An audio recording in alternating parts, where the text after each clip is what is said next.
Okay, today we're talking about the freezing and boiling point of water. Now, matter is made up of three states. We have a solids, liquids, and gases. Okay, we've talked about that before. Matter changes state when heat is increased or decreased. When a solid substance has gained enough heat energy, it melts. So it changes from a solid to a liquid. As the molecules are heated, they begin to move rapidly and expand. Okay, so the more the molecules are heated, the more they move around. The temperature at which a solid turns into a liquid is called its melting point. Now, all solids have a melting point. Just some of them, their melting point is really, really high. Now, as you can see here, water's melting point is 0 degrees, but iron also has a melting point. It's 1,535 degrees. Um, this table has the melting points for different types of matter.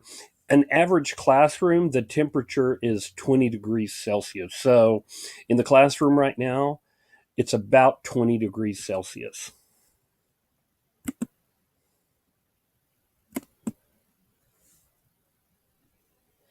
Iron is heated to 1,535 degrees Celsius to become a liquid. A change in state is a physical change, which means liquid iron is still iron. So it's still iron. It's just like water is still water when it becomes ice or when it becomes water vapor. The melting point of water is 0 degrees Celsius. So with Celsius, it's really easy. You know, the melting point and freezing point is 0. The boiling point is 100. Makes it real simple.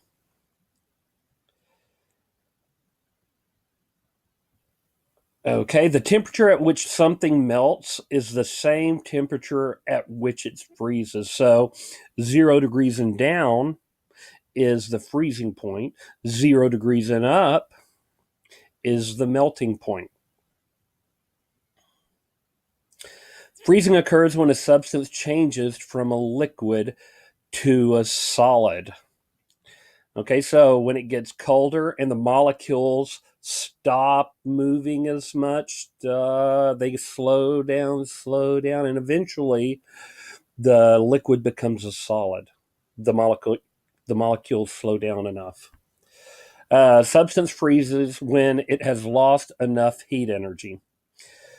As the molecules are cooled, they begin to move slowly and contract. So the cooler they get, the slower they move until eventually it becomes a solid. The freezing point of water is 0 degrees Celsius. Okay, the temperature at which water turns into a gas is called the boiling point. Now, all liquids have a boiling point, no matter what it is. I know it sounds weird, but iron, first of all, we talked about that it can turn into a liquid. But if it gets hot enough, it can also turn into a gas, or it will turn into a gas at a certain temperature. So, water's temperature that it turns into a gas is 100 degrees Celsius. Iron, it has to get to 2,750 degrees Celsius for the liquid iron to turn into a gas. And gold, salt, and copper all also have a boiling point at which they become a gas. Okay, water boils at 100 degrees Celsius. The steam you see is water evaporating or turning into a gas. Okay, what is needed in order for iron to reach its melting point? Now, think about what we talked about here. For iron to reach its melting point, it has to get really, really hot. Okay, what must be added for the molten iron to boil? Okay, so liquid iron, which molten iron means the same thing as liquid iron. Molten iron the temperature has to increase even more to reach the boiling point. Which type of matter in the chart below has the highest melting point? So that's pretty easy. We just look at the melting point over here. We look for the one that's highest. We definitely know it's not salt.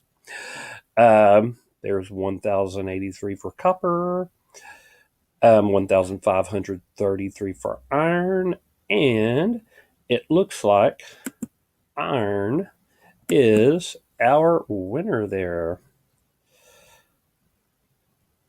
Okay, so that was melting and freezing points. Thank you.